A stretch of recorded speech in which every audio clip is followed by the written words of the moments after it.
Brinco com os pingos da chuva, com flores pra lhe oferecer. Voltamos aqui para a parte 3 da história do cantor Amado Batista. Olha que interessante.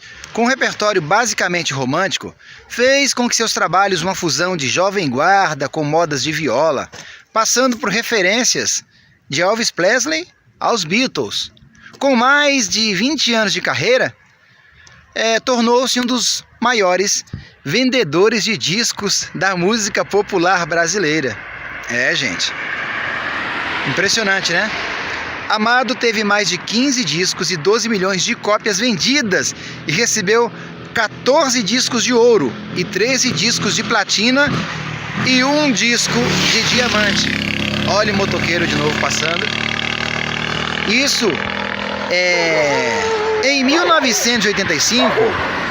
Olha aí os cachorros.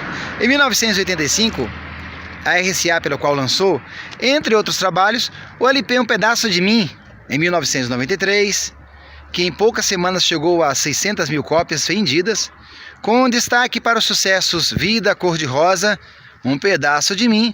Devido ao sucesso daquele disco, o cantor passou a fazer em média 20 a 25 shows por mês.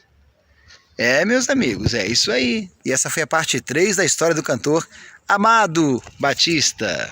Logo voltaremos com a parte 4.